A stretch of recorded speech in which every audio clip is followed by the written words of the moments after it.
It was supposed to be just another exhausting evening at the small diner on Maple Street, the kind of night where tired souls came for coffee, silence, and a brief escape from their lives. But for Ethan Cole, a single father barely holding his world together, that night became the turning point he never saw coming. What started as a simple act of kindness ended up rewriting the story of his life in ways he could never imagine. Ethan had been working 2 jobs since his wife passed away 3 years ago, leaving him alone to raise his 9-year-old daughter, Chloe. Every day felt like a race against time, mornings spent dropping Chloe at school, afternoons fixing cars at the auto shop, and evenings serving tables at the diner. Sleep had become a luxury, and dreams were something he couldn't afford anymore. That evening, the diner glowed under soft white lights, with the smell of coffee and baked pie hanging in the air. The place was quiet until a woman walked in, graceful, confident, but somehow carrying a quiet sadness in her eyes. She wore a simple beige coat and sat alone at the corner booth, staring at her phone like she was waiting for someone who would never arrive. Ethan noticed her right away, not because she stood out, but because she seemed lost in a world of her own. He walked over, pen in hand, giving her a polite smile as he took her order. "Just water for now," she murmured, her voice low but refined. She looked like someone from a different world, not the kind who usually came to a place like this. Ethan nodded and walked away, but as the minutes passed, he couldn't help but glance at her table. Her shoulders were tense, and her eyes flickered with discomfort. Then he noticed why 3 men from another table, loud and half-drunk, had turned their attention toward her.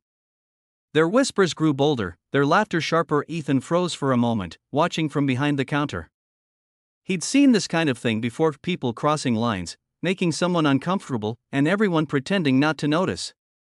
He could have ignored it like the rest, but something inside him wouldn't let him. Maybe it was because he had a daughter, and he imagined Chloe growing up in a world where no one stood up for what was right. So, without thinking twice, he walked over. "Hey," Ethan said firmly, his voice calm but strong. "The lady's not interested in your company. How about you finish your drinks and head out?" The biggest of the 3 smirked and stood up, towering over him. "And who are you, waiter? Her bodyguard?" Ethan didn't back down. "Just someone who knows when enough is enough." The moment felt tense, like a storm about to break. The man muttered something under his breath and shoved past Ethan's shoulder, but Ethan didn't move. He simply waited, eyes steady.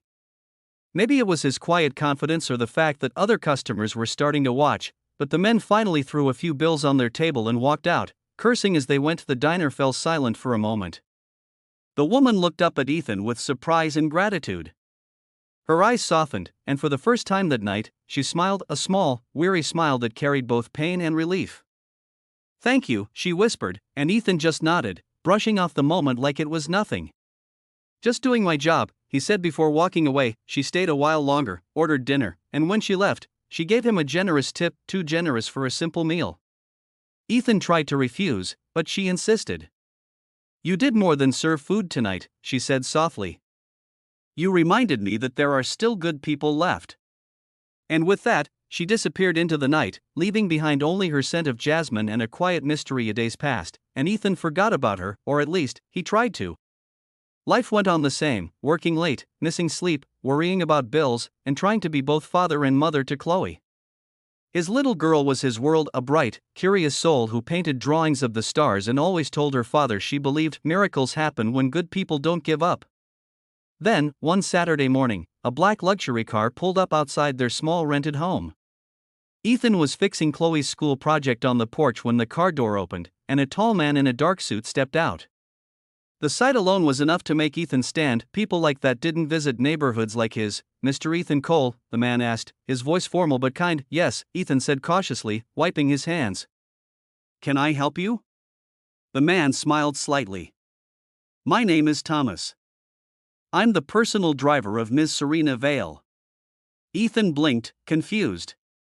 The name sounded familiar, but it took him a moment to connect it. The woman at the diner. "Is she okay?" he asked, suddenly worried. "She's perfectly fine," Thomas assured him. "In fact, she sent me here with a message and something she'd like to give you." Before Ethan could ask, Thomas handed him a sealed envelope and a small box. Inside the envelope was a handwritten note. Ethan unfolded it carefully. "Dear Ethan, you probably don't remember me much, but that night at the diner meant more than you'll ever know. I was at a breaking point in my life, surrounded by people who cared more about my name than my soul. You saw me as a person, not as Serena Vale, the CEO of Vale Industries. You reminded me that decency still exists in this world. I want to thank you in the only way I know how, by helping you the way you helped me." Ethan's hands trembled slightly as he opened the box. Inside was a key and a letter of ownership for an auto repair shop. His name was printed on it, clear as daylight. It wasn't just any shop, it was a full, furnished, licensed business in downtown Maple, worth more than anything he'd ever dreamed of owning. He looked up, speechless. "There must be some mistake," he said, his voice cracking. "I can't accept this." Thomas shook his head. "Ms. Vale doesn't believe in debts, Mr. Cole. She believes in returning kindness. She asked me to tell you that this isn't charity, it's gratitude. And she hopes you'll use it to build the life you and your daughter deserve." Ethan stood there in stunned silence, his mind spinning. He'd spent years fixing cars for someone else, always living paycheck to paycheck, afraid to hope for more. And now, a chance to start over, to give Chloe the life he'd always promised. His chest tightened as tears welled up in his eyes. That evening, after Thomas left, Ethan sat with Chloe on the porch, holding the letter in his hands. The sun dipped low, bathing their small yard in gold. Chloe looked up at him and smiled. "See, Daddy? I told you miracles happen." Ethan laughed through his tears, pulling her into his arms. "You were right, sweetheart. They really do."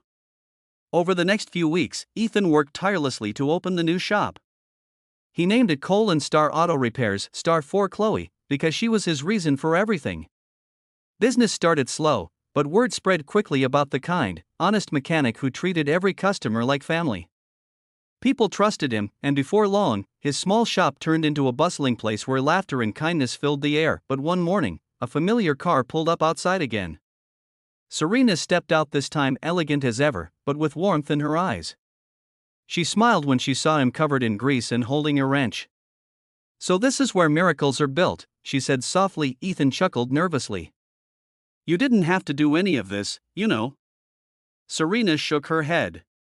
"You didn't have to help me that night either. But you did. And that changed everything." She looked around the shop, then at Chloe, who was painting stars on the wall. "You gave me back faith in people. I just wanted to return the favor." For a moment, silence hung between them, not awkward, but peaceful. Two lives, once strangers, now connected by a single moment of compassion. Months passed, and life began to bloom again for Ethan and Chloe. Their days were still hard, but now they had hope, and hope made everything brighter. Serena visited often, sometimes bringing lunch, sometimes just stopping by to talk. The friendship that grew between them was quiet, genuine, built on shared pain and unexpected kindness. One afternoon, as Ethan watched Chloe laugh with Serena by the car, he realized something profound. The world could be cruel, unfair, and exhausting, but one act of kindness, one moment of courage, could ripple through lives and heal wounds that words never could. And in that realization, Ethan finally understood what his late wife used to say: kindness doesn't just change others, it saves us too.